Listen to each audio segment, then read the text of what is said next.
spring grant season at the Community Foundation, and I wanted our team to have a chance to introduce themselves.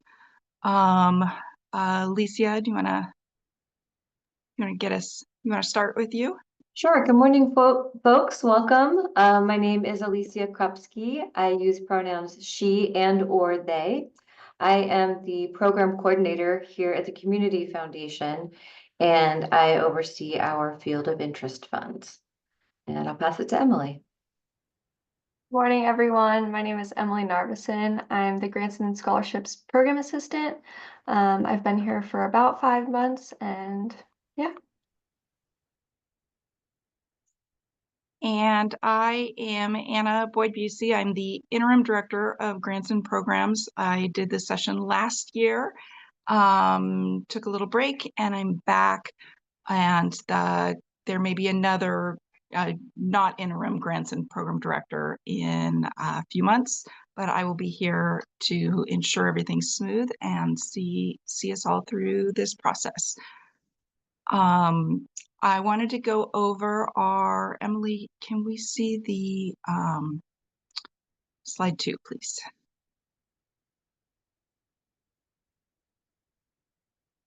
Thank you. So today we will talk about the Community Foundation, San Luis Obispo County, what we do, our grant programs and priorities, tips for a successful application, and Alicia will talk about that a lot. Our online application platform, some of you are new, and Emily helps navigate that. And we will just do general questions rather than the breakout session. Slide 3.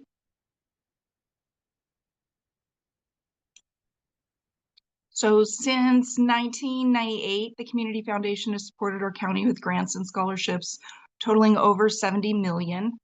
And we had our 25th anniversary last year, so well, 26 now, over 26 years.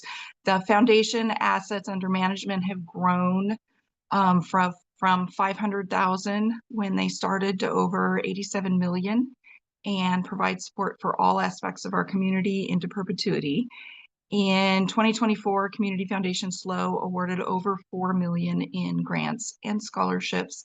The programs we'll talk about today are just a tiny part of that. Next slide.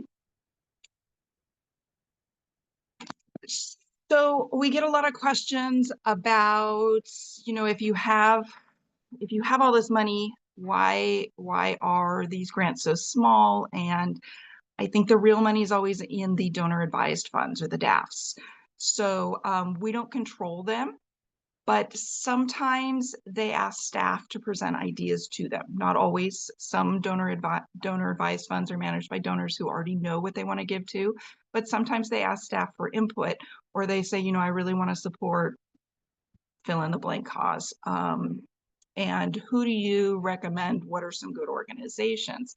So if we have an application from a nonprofit on file because they've applied for grants for us, either in the spring grants that are open now or in the grants that open over the summer for our fall grants, then we have that information and we're able to share it with donors. So even if you don't receive funding through one of our grants programs right now, it really does help you to apply, presuming that you fit the qualifications, just so we have your information on file. Next slide. This presentation today is focusing on these 2 programs, the Women's Legacy Fund and Janssen Youth Sports. Other grant programs that we also offer, those applications will be available June through August and include these programs.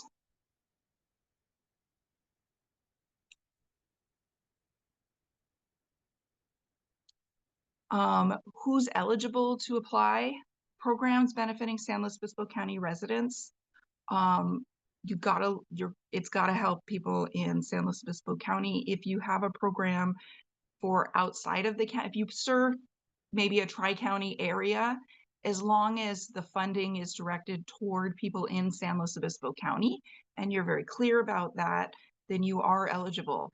If you don't really serve people in SLO County, this is not the place for you. And then you need to be a tax exempt 501c3 or have a memorandum of understanding with a fiscal sponsorship. Who is not eligible? There's a long list here of those who are not eligible. It's for nonprofits, so it's not, this funding doesn't serve individuals. If you want to sponsor your trip to Europe, it's just, this isn't the right place. It's important to note that we do not fund organizations that discriminate based on age, disability, ethnic origin, gender, sexual orientation, gender identity, race, or religion. But that doesn't, there is a difference between discrimination versus special populations. So if your program serves preschoolers, then it's fine. You are not discriminating based on age. It's just that the program is directed toward preschoolers.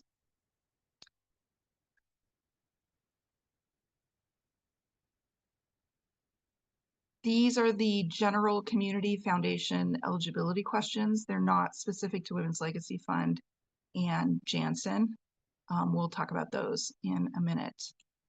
Timeline. I wanted timeline and process. Applications are available online now. We'll talk about how to navigate to get there. And then between January 15th and March 14th, they're open. This is your time to apply. After that, between March 14th and May 14th, what is the Community Foundation doing? We get a lot of questions about why it would possibly take 2 months. So I wanted to shed a little bit of light on the process because it seems very mysterious to many. First, we screen out incomplete or ineligible applications. Sometimes we get applications from nonprofits who are not nonprofits. That wouldn't work. If you're not a current nonprofit, do not apply. It's not going to work. You'll just be screened out. If your project was for something that already happened, please make sure that your project falls within the project dates.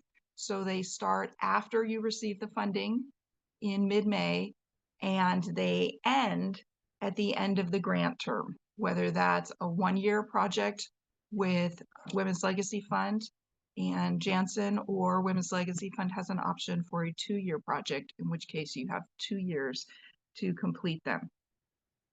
The second thing we do is a committee of volunteers reviews.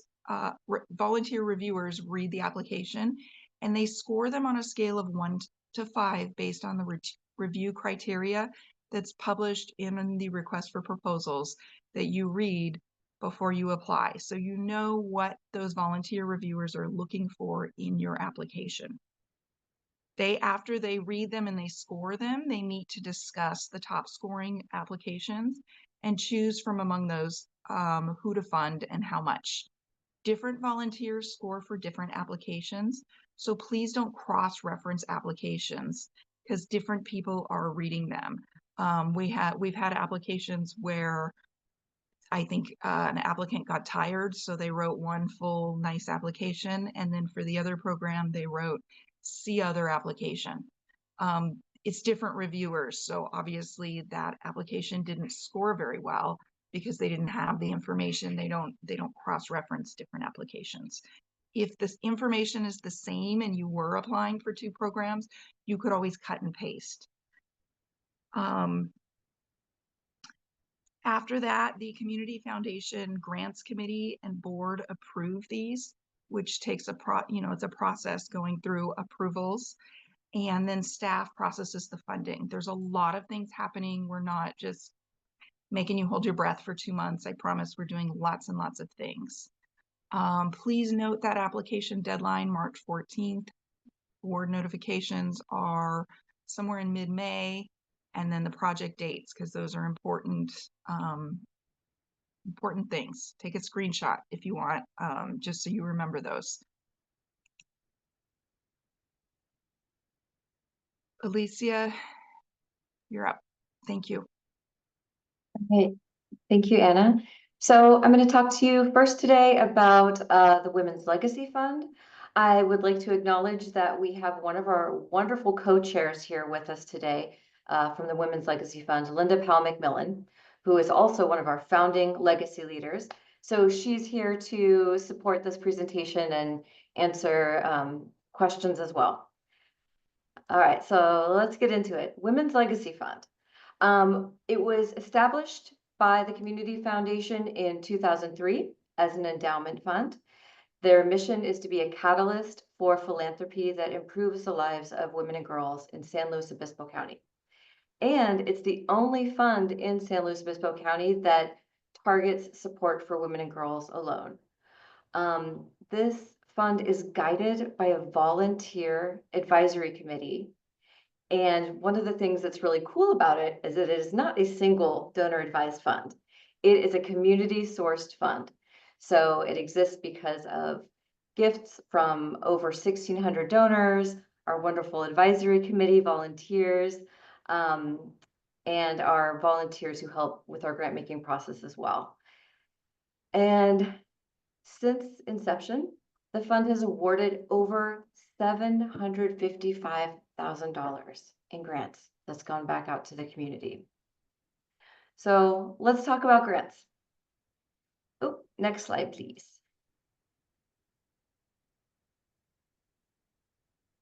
Oh, No, back. there you go. Oh, next one. There you go. Thank you. So every 5 years, Women's Legacy Fund makes new funding priorities that are based off of a needs assessment. We'll talk a little bit more about that later, but let's get to the funding priorities first. In 2025, we have affordable housing, childcare, and healthcare that includes mental health. So let's talk about some examples of programs. Of course, it doesn't have to be these, but it'll give you an idea of what the committee is looking for. So affordable housing could be building or expanding capacity to tackle the challenges of finding affordable housing in SLO, decreasing homelessness for women and girls, and narrowing the gender pay gap for women as it relates to the cost of living here in SLO County. Childcare, so ideas of programs could be increasing and stabilizing the workforce, advocating for local childcare policy, and expanding affordable options for quality childcare. Healthcare, including mental health, improving access to quality care across the board, reducing barriers to care for non-English speakers, and lowering the number of girls experiencing emotional distress and suicidal ideation. This year, we have approximately $80,000 to award in total. The maximum amount per grant is $20,000 for a 1-year project and $40,000 for a 2-year project. Now, if you're going to submit a proposal for a 2-year project, make sure there is case making around why it's 2 years. First year is planning, second year is implementation. Show us that whole timeline so that it makes sense. Next slide, please. Okay, what do women need report? So this is the needs assessment. Every 5 years, Women's Legacy Fund puts out a needs assessment that signals to our community what the needs are, helps us identify our funding priorities. Now, this is really crucial if you're applying to the Women's Legacy Fund grant, because we are really looking closely for those funding priorities or for those priorities that are addressed in the report. I'm going to share my screen with you right now so that I can show you where to find this report. There should also be a live link to it in your application. So stay with me.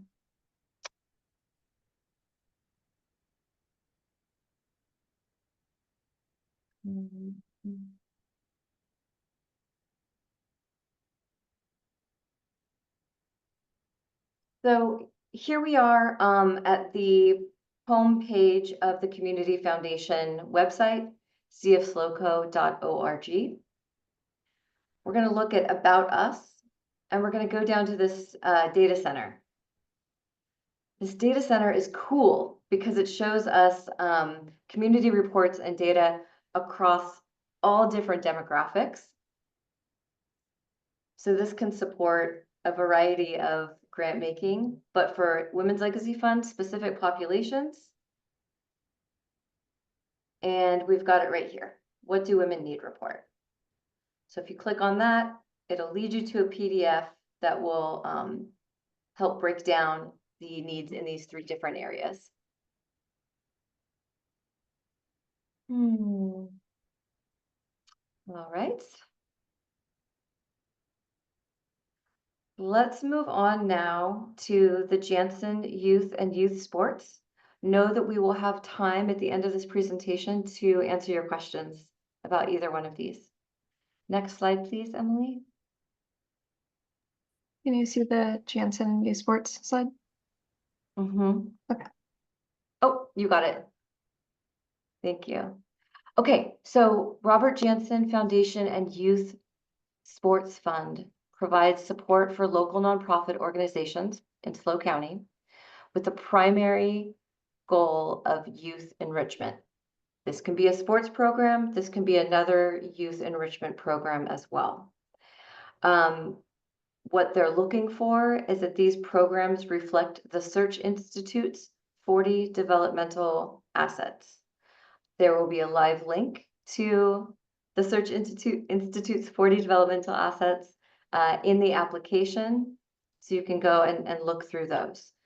The emphasis for this grant is on active participation over educational programming. They are looking to provide access to all community members, regardless of income. The maximum grant size this year for this award is $5,000. And they have a total of $50,000 to spend. Now, here's some other things to keep in mind with Janssen.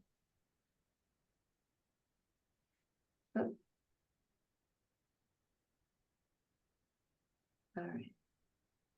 So they're looking for these funds to represent only a portion of the funds required to implement the full program. They are looking for community-based programs over membership-based programs. So those community-based programs are going to be preferred. And their preference is to support direct program costs. All right, next slide, please. So here's a look at that homepage for the Search Institute's 40 developmental assets. And again, you can find a link to this in the application for Janssen. Next slide, please. So let's talk about how to make a successful application. We are looking first and foremost that it's data informed. Just showed you our data center at the Community Foundation website. All the decisions at the foundation are data driven. So this is really important first and foremost. We want to make sure the grant is a good match for the funding priorities. We're looking for the applicant having credibility. We want to see good planning. And that means that the timeline and the program outcomes line up with the budget, and that the highest levels of governance in the organization are committed to the project. Everyone's all in. Next slide. So when we're reviewing criteria, we're looking for fit. Is this a strong fit with your organization's missions and priorities, or mission and priorities? We're looking for it to meet one or more of the funding priorities, again, data supported. We want clear statement of project and program objectives. Activities, the planned activities are a timeline, practical to meet the projected outcomes. We'd like to see the demonstration of likelihood of success. Best practices, community input, collaboration. Now you don't have to collaborate. but it's another way to signal a strong foundation for your program. And proposed budget is complete and realistic. Keep in mind, the individuals who are reading these applications are not professional grant application readers, right? Most of them are members of the community. Some of them are very experienced reading grants. Some of them, this might be their first time. So when you're writing your grant application, keep that in mind of your audience. You're speaking to your peers or community members. Emily, can you go back one slide, please? Thank you. I just wanted to add with the fit for your organization's mission and priority. Sometimes we get applicants who see that there's some additional funding and it seems like a good idea to start a new program since that's where the funding is.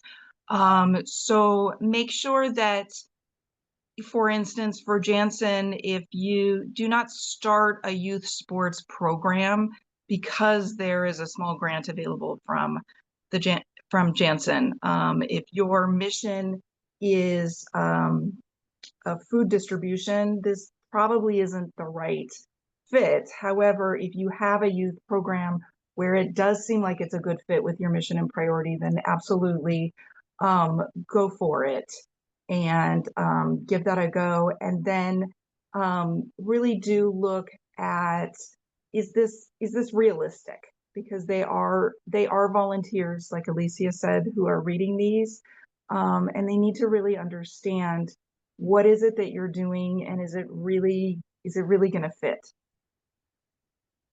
Next slide, Emily. Thank you. We do have some attachments and budgets for these applications. You've got your abbreviated year-end financial statements for the previous fiscal year. This is your P&L and your balance sheet. This is what really happened last year. We want to see, how is your organization doing? If your fiscal year is not the same as the calendar year, that is okay. Just give us the previous year's financials. So if your fiscal year ended in at the end of the third quarter, that's what we want to see. The P&L and the balance sheet can come out of QuickBooks. Talk to your accountant or your bookkeeper about how to get that. It is okay if those are not audited. We do not expect everyone to have their audit complete in January, so do not even worry about that. For organizational funders, we want to know who else supports you in a significant way. So probably over 5,000, but that dollar amount might differ based on your organization. And we want to know, are you mainly supported by tax dollars? Your P&L will just say grants, but we want to know who those grants are from. So that's kind of breaking down the detail. And then we want you in that to list previous year and current year financials to date in those. So if, or if your application is from a project that starts in June, then, and so does your fiscal year, you can list your anticipated funders. Next slide, Emily. What that would look like then for your proposed project budget, you would look at what is the item, what is the expense, what it says 23, but we're not changing it to 25. You get the idea. What would you expect from this particular grant? And then what is it, the specific notes? So this might say item, I'm giving you the project budget for my local youth sports league. We'll say it's a soccer league. And we've got our items are the sports supplies, and the expense is that each year costs us $1,000. And we're asking Janssen to fund half of that, $500 of that.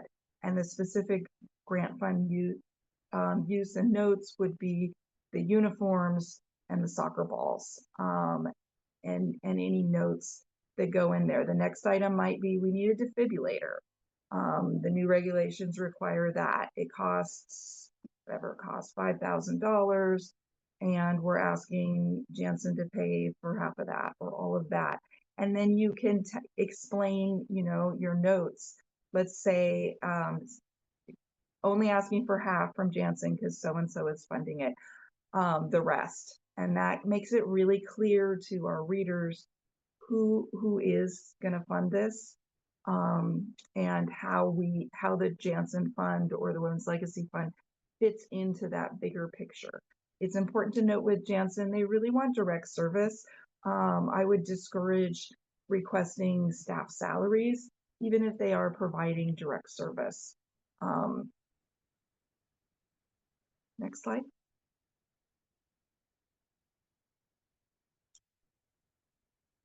The list of major and current sources of funding, and the probability of continued funding, it might look something like this. We do not require a specific format for this. Many of you already have this, and you provide this to other public funders. We want to know the public funders. If you receive an anonymous donation, you can write anonymous, you can just leave it off of here. We're not demanding.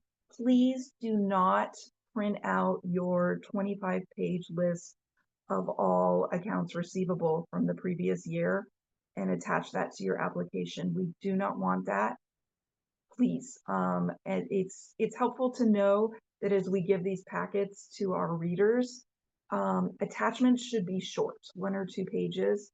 If you have a 25-page annual report and there's an optional attachment, it makes your application look really, really long and can actually create more confusion than answers. So I would really discourage attaching those.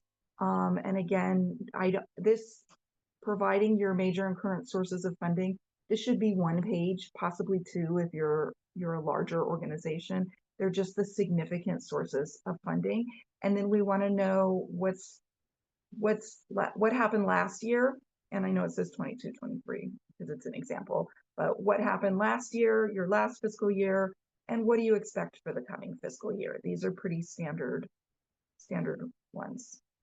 Hey, Anna, we have a question for the group.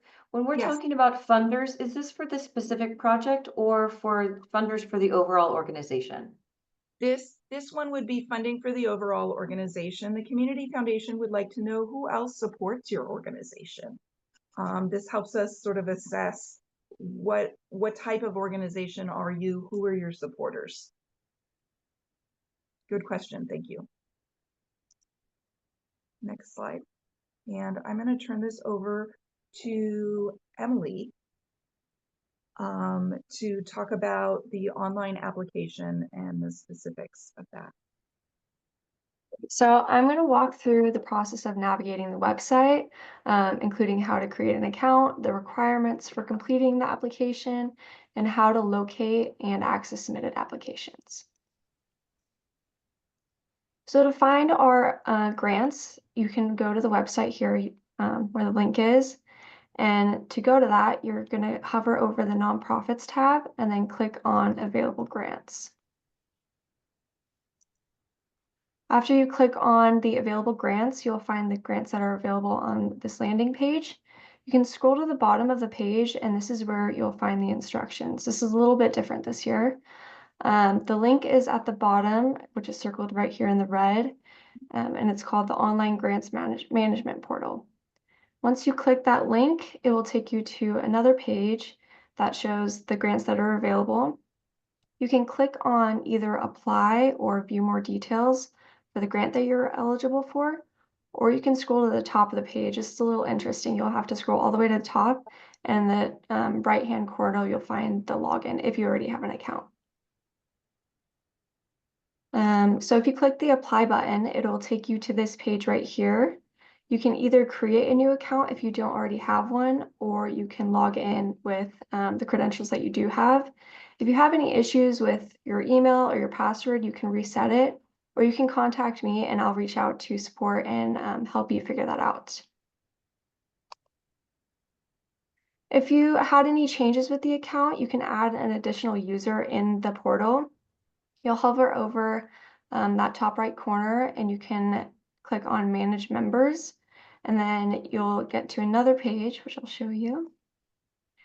And then right here, it shows different options. You're going to want to click on the Create User. You can change who the primary contact is, and you can also move an old staff member to inactive or remove them as the primary user. If you don't have the login information for the organization, you can reach out to me and I can get in contact with support. After logging in or creating an account in Community Force, it'll take you to this dashboard right here, which has different options. The first one is applicant information, and this is just the general information regarding the applicant and your organization. The next is program narrative, and this will look at specific program details. And it also shows the status. As you can see, for the applicant information, it shows 100%. So before submitting your application, you want to make sure that all of these are 100%, so you receive it on our end. The required attachments, that includes budgets, financials, funder list, and board members. The terms and conditions you'll need to fully submit for your application to be complete. Be sure to submit the application once you are complete with all these steps. You'll get an auto response email letting you know that the application is complete and submitted. If you don't receive this email, you can contact me and I can figure out what happened. We have had applications completed but not submitted, or submitted with the wrong uploads or the wrong information. If this does happen, again, reach out to me and I can help you unlock the application, or I could submit it myself. So if you have any issues with this, feel free to reach out. I'm as a resource for you. Right here, you will see the required attachments and templates. There have been some issues with this in the past. Each upload is required to be a PDF. So for the budget, it has to be a PDF. No other file will work or it won't allow you to submit it. So here's how to save a PDF. On a document, you will click on File, and instead of Save, you're going to want to click Print. And then you can change the name of your file, and then right here as Save as Type, you're going to want to make sure it's PDF, not Word. And then you'll see on the left-hand side right here, you'll want to change it to the PDF option on your computer, and then save it. And then you'll upload that into the portal, and it should work for you, but it might have some issues, and if so, you can reach out to me. Right here, you can see the status of your applications. These two examples right here show you the date that it was submitted, the deadline, and the status of it. But in order to get to that, you need to return to your dashboard with all of your applications that you've started. You can click on My Applications tab in the top left corner, and this will bring you here with the applications that you've applied for. The back button won't work on this portal, so you'll want to make sure that you click the little blue tabs, like where it says My Applications 2023 Women's Legacy Fund. You want to click on which one you want to go back to, and then it should work for you. All right, I'm going to pass it back to Anna. Okay, thank you. One more note as you submit, do make sure that it says submitted when you're, go back one, Emily. Can you, there we go. In the navigating your applications, when you are in this section, please make sure that it says submitted here, like these do. If it still says in process, your application is not submitted. It's really important that it is submitted. We've had people call us, they completed a whole application and it's sitting there, and they figured since all 4 of those sections were done, it was done, but since it wasn't submitted, we didn't read the application and they didn't receive the funding, and that's a lot of work. So always check that it's submitted, and you would receive a confirmation email to your email. So just double check that. Again, our applications are already available online. The deadline is March 14th, and those award notifications will go out in mid-May. Next slide. And here is the contact information. If you have technical issues like the PDF won't upload, I'm locked out of my account, something in Community Force is giving me headaches, Emily is very, very nice and incredibly helpful, and definitely the fastest of all of us in helping you navigate those and solving that issue. You can reach out to Emily. Within the portal, there's a link to info@CFSLOCO.org. Those emails also go to Emily.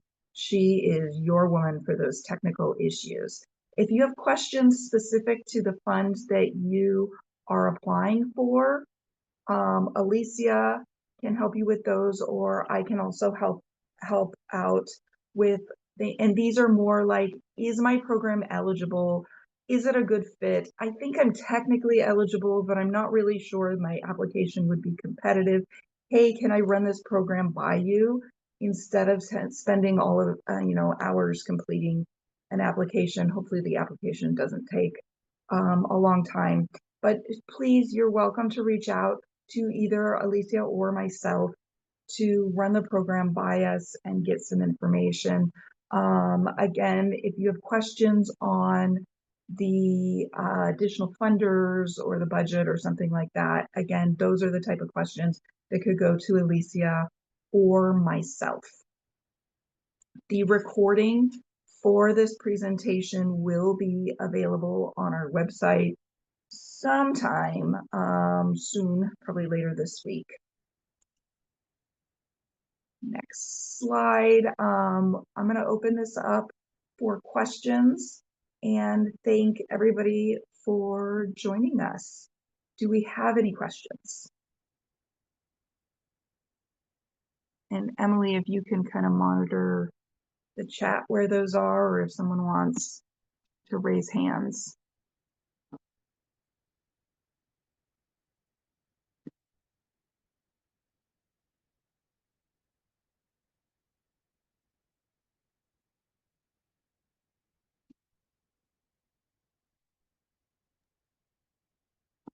I have a question. How many folks here are first-time applicants for either one of these grants? Do we have any first-time applicants, or have all of you gone through a process before? Preston, you're first-time applicant? I'm with Restorative Partners, and we operate a home called Anna's Home for women who've been released from incarceration and integrating back into the community and give them a chance to be with their families. So that's my interest, and I'm excited to learn more about the grant. Great, very cool. I do have a couple quick questions. Could I just jump in with my questions real quick? Go for Yes, it. Okay, please. yes, sir. So, we've got a finance person that's over all the financial things within Restorative Partners. In terms of the budget template, is it a template that you guys have, or do you just allow us to submit what we normally would submit for grants, or, do you have a? You use yours. Do not feel married to our template. If you do look at your budget and make Yes. sure you're covering Okay. the information in the template, but we want this to be as quick and easy as possible for you while we still get the information we need. Okay, good.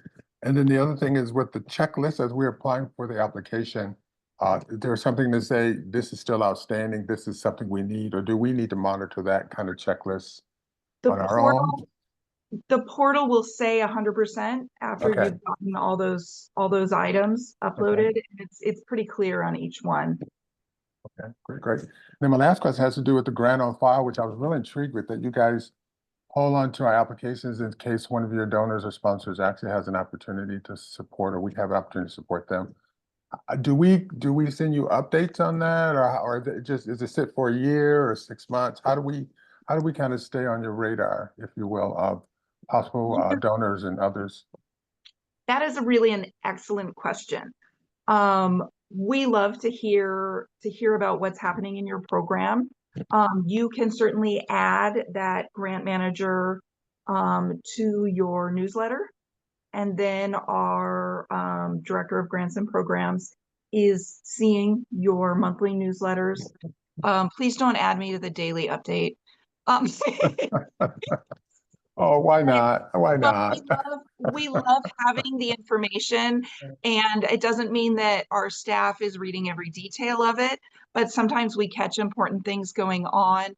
If there is a particular kind of one-time big need, you're welcome to send a letter to us, a very short letter, like 1 or 2 pages, giving us information, and you would send that to my email, and then I'm able to share that. Make this like a one-time kind of thing. I don't need letters all the time from everybody.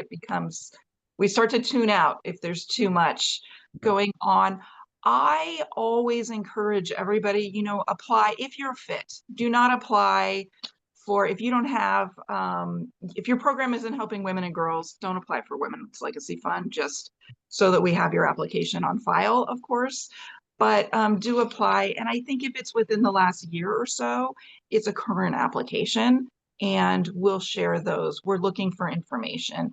As an example, last year I had an organization that supported cats. I think it was a cat rescue organization. And then we had a donor call and say, I really want to support cat rescue. Which program should I support? And then we could go and we could look, and I could say, okay, well, it looks like we had this application from Woods, and then we had this small cat rescue organization over here who just sent us this other letter, and this other one. And then we're able to go back to the donor with these are organizations that we know about, who fit your interest. So then it's very specific, because we don't control. These are donor advised funds, and the donor advises where those donations go. Does that answer your question fully?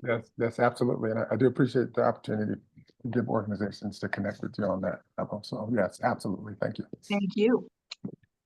I have a quick question.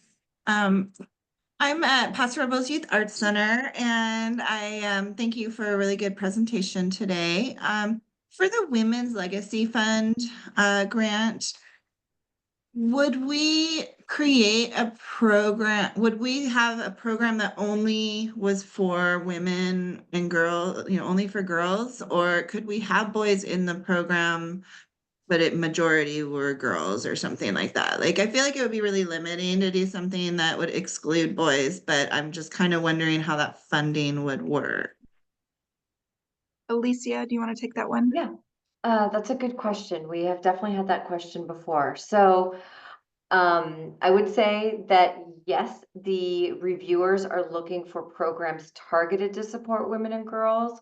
I would say there could be case making around supporting our entire community in support of women and girls for specific programs, right?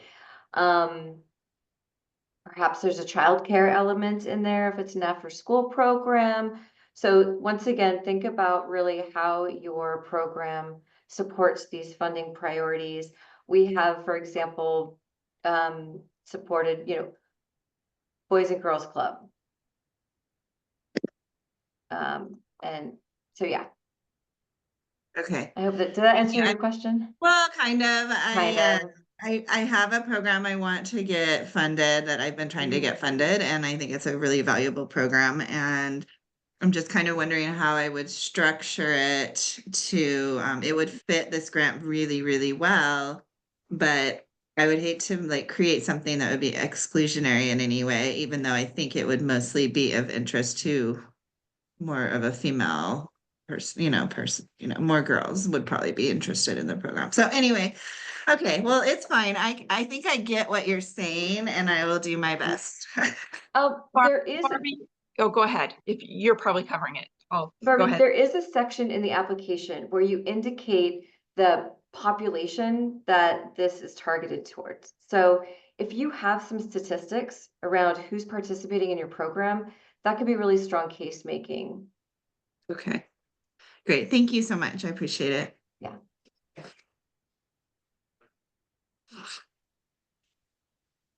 Any other questions?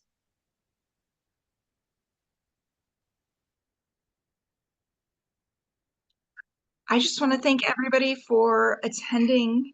If we don't have any other questions, we can end and you all get 9 extra minutes in your day. If there are additional questions or you think of them later, please just send those to Alicia and I, or I. And Linda, can you stay on for just a little bit? I have a question for you.